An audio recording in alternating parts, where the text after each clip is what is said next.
Hello everyone and welcome to another Bimmer Fixer video, and in this video we're going to be replacing the parking sensor. How can you find out if it's a parking sensor without a diagnostics tool or anything like that? There's a simple test you can do, and all you need to do is you just put the parking sensors on. So we've got the flashing light there to mean that there's an error. We've got the radar on the dash. So what we do is we listen to the sensors. Now I don't know if you can hear that with the traffic and everything in the background, but there's a rapid ticking coming from all the sensors. So check the ones at the front.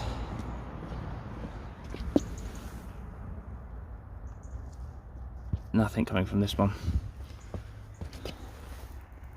Yeah, and yes, so this is the culprit, this one here. So offside front in the corner.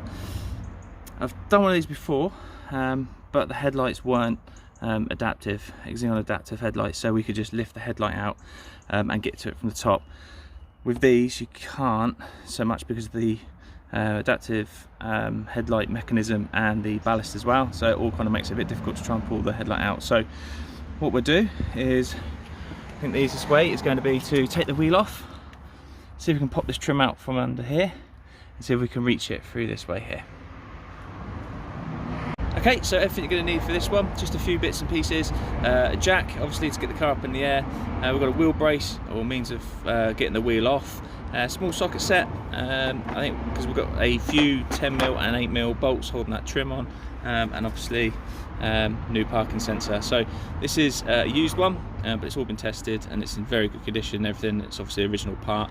You can get the really cheap ones for like 6 or 7 quid, but they will go bad on you in a matter of no time. So it's just worth getting the original if you can.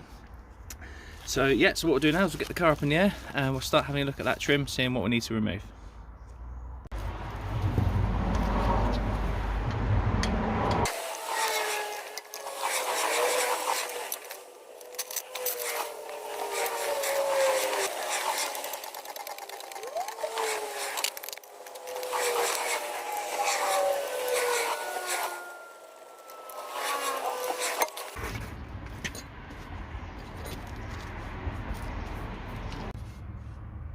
Okay, so once your wheel's off, that will then reveal the trim that you need to kind of move out the way.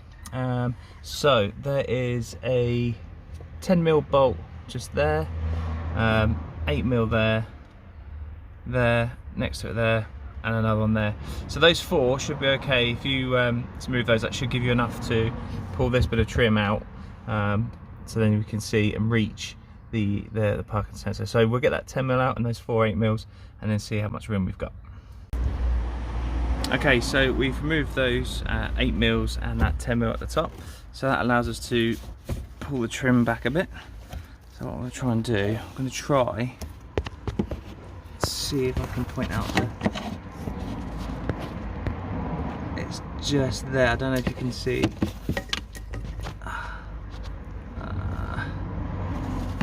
Torch. I don't know if you can quite see it. It's there in this, just in the centre there, just where the light's hitting it there.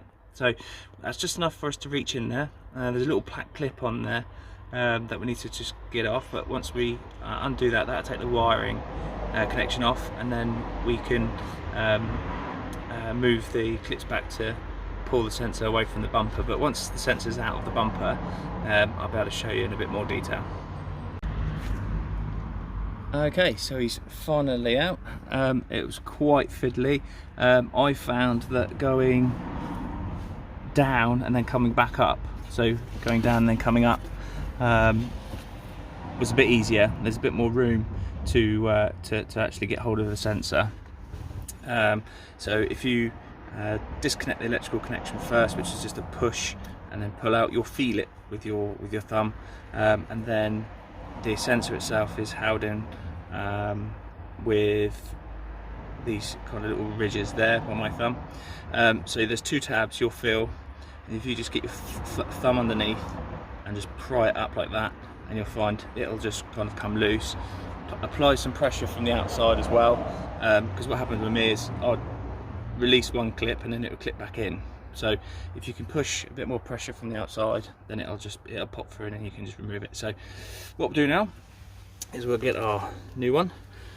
Before we install it, I'm just going to connect the electrical connector to it, just to make sure that stops the error and the error code. And then once we know that's all good, then we can install it back. Okay, so what I've done is I've connected the sensor. I checked it was working first once I connected it, which it was. So then I did try and film it, but it was a bit fiddly. But yeah, there we go. So it's back in.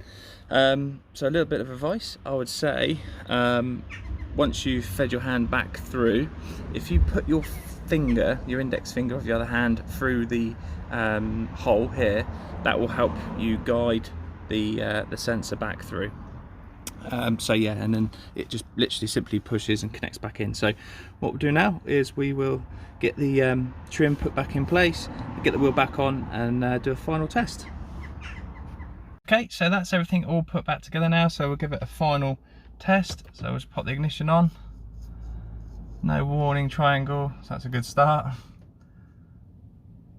There we go, all good. So we can push the parking distance control, check on the, so there we go, it's picking up my garage door. So the sensor that wasn't working is now working. So there we go, all done.